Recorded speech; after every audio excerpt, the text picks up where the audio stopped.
नमस्कार, आप जुड़ चुके हैं जम्मू लद्दाख विजन के साथ और इस समय की बड़ी खबर जो आ रही है वो कश्मीर घाटी से आ रही है। कश्मीर घाटी में पीडीपी अध्यक्ष महबूबा मुफ्ती को एक बार फिर प्रशासन की तरफ से हाउस अरेस्ट कर लिया गया है। दरअसल महबूबा मुफ्ती हैदरपुरा एनकाउंटर में जो सिविलियंस मारे गए थे उनके परिवार वालों से मिलने जा रही थी और प्रशासन ने इसी बात को लेकर कहीं ना कहीं उनको इस बात की चिंता थी कि वहां जाने पर एक लॉ एंड ऑर्डर सिचुएशन जो है क्रिएट हो सकती है और उसी के बचाव के चलते ये फिलहाल जो है हाउस अरेस्ट किया गया। हालांकि हर बार हाउस अरेस्ट होने पर पीडीपी अध्यक्ष महबूबा मुफ्ती खुद ट्वीट कर इसकी जानकारी देती थी, लेकिन इस बार उनकी तरफ से ये ट्वीट नहीं किया गया है। लेकिन हमने खुद उनके एक नज़दीकी सहयोगी सोहेल बुखारी से बात की है और उन्होंने इस बात को लेकर पुष्टि की है कि मैडम को जो है वो हाउस अरेस्ट किया गया है और इल्ज़ाम ये लगाया गया है कि वो एक मार्च करना चाहती थी हैदरपुरा तक, लेकिन वो किसी तरह का कोई मार्च नहीं करना चाहती थी। सोहेल बुखारी की तरफ से बताया गया कि हैदरपुरा में जो दो सिविलियन, एक डॉक्टर और एक अल्ताफ़ अहमद भट्ट, जिनका वो घर था जहाँ पर एनकाउंटर हुआ था, उसमें दो सिविलियंस की डेथ हुई थी और उन परिवार वालों से उन सिविलियंस के परिवार वालों से संवेदना व्यक्त करने के लिए मैडम जाने वाली थी। लेकिन इस समय जिस तरह से कश्मीर घाटी में हालात बने हुए हैं, लगातार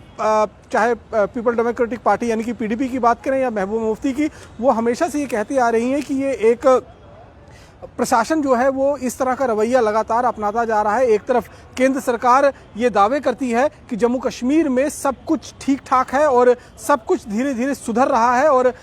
हालात जो हैं वो बेहतरी की तरफ आगे बढ़ते हुए नज़र आ रहे हैं। लेकिन वहीं दूसरी तरफ अगर उन्हें ये लगता है कि महबूबा मुफ्ती के उनके परिवार वालों से मिलने जाने पर लॉ एंड ऑर्डर सिचुएशन बन सकती है, वहाँ पर हालात बिगड़ सकते हैं, तो फिर सेंट्रल गवर्नमेंट इस बात का क्लेम आखिरकार किस तरह से करती है। हालांकि हैदरपुरा के एनकाउंटर को लेकर कश्मीर बेस्ड जितनी भी राजनीतिक पार्टियां हैं उनकी तरफ से राजनीति भी खूब हुई है और इसी राजनीति को देखते हुए और जो मौजूदा परिस्थितियां थी उनको देखते हुए लेफ्टिनेंट गवर्नर मनोज सिन्हा जी की तरफ से एक मजिस्ट्रियल इंक्वायरी की जो है वो जांच बैठाई गई है और 15 दिन के अंदर अंदर उसकी इंक्वायरी की रिपोर्ट आनी है। लेकिन उस बीच का जो समय है उस पर भी राजनीति होती हुई नजर आ रही है, क्योंकि चाहे नेशनल कॉन्फ्रेंस के अध्यक्ष फारूक अब्दुल्ला की बात करें, उमर अब्दुल्ला की बात करें या फिर महबूबा मुफ्ती की बात करें, वो मजिस्ट्रियल इंक्वायरी से कहीं भी संतुष्ट नजर आते हुए नजर नहीं आ रहे हैं और सीधे तौर पर जुडिशरी इंक्वायरी की मांग जो है वो की जा रही है। गुलाम नबी आज़ाद की तरफ से भी ये मांग उठाई गई थी कि हाईकोर्ट के जज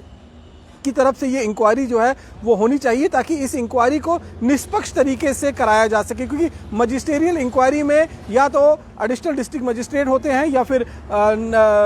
जो है वो एडीएम लेवल का अधिकारी जो है वो सरकारी ऑफिसर होता है और सरकार के इशारे पर ही उसको काम करना पड़ता है और ऐसे में वो इंक्वायरी कितनी फेयर एंड फेयर होगी, इस पर सवालिया निशान जो है वो हमेशा से खड़े होते रहेंगे। इसीलिए जुडिशियल इंक्वायरी की जो है वो मांग इनकी तरफ से की गई है। हालांकि अभी देखते हैं कि जब 15 दिन के बाद ये रिपोर्ट सामने आएगी, इस इंक्वायरी की रिपोर्ट, उसके बाद क्या कुछ निकल कर सामने आता है कि दो व्यक्ति जो इस एनकाउंटर में मारे गए थे,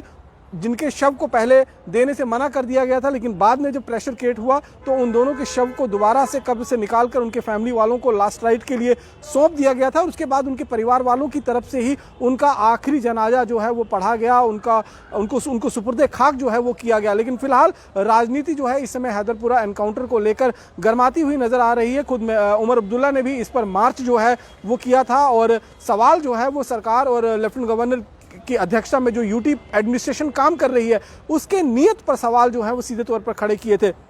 इसके साथ हम बात करें तो लेफ्टिनेंट गवर्नर मनोज सिन्हा ने एक और बड़ा बयान जो है वो दिया था कि 2 साल के भीतर आतंकवाद जो है वो कश्मीर घाटी से खत्म हो जाएगा। इसको लेकर भी कई तरह की चर्चाएं जो है वो चल रही है, लेकिन इन सब के बीच हैदरपुरा एनकाउंटर को लेकर पीडीपी लगातार अपना प्रेशर जो है वो मेंटेन रखना चाहती है, वो बरकरार रखना चाहती है और इसीलिए कभी प्रेस कॉन्फ्रेंस के तौर पर, कभी विरोध प्रदर्शन के तौर पर, कभी मार्च के तौर पर वो इस पूरे एनकाउंटर को हवा देने की कोशिश कर रही है। लेकिन प्रशासन ने अब सीधे तौर पर उन्हें हाउस कर ये संकेत दे दिया है कि अगर आप एनकाउंटर की आड़ में किसी तरीके का लॉ एंड ऑर्डर सिचुएशन बिगाड़ना चाहते हैं तो उसे हम किसी भी तरीके से होने नहीं देंगे और वो कहीं भी कबूल नहीं होगा। इसीलिए फिलहाल एहतियातन तौर पर प्रशासन ने महबूबा मुफ्ती को हाउस अरेस्ट कर दिया और ये पहली बार नहीं है, इससे पहले भी कई बार जब महबूबा मुफ्ती अलग अलग जगहों पर विक्टिम फैमिली से मुलाकात करने की कोशिश की है तब उनको हाउस अरेस्ट किया गया है। बाकी के अन्य खबरों के लिए जुड़े रहें जम्मू लद्दाख विजन के साथ। नमस्कार।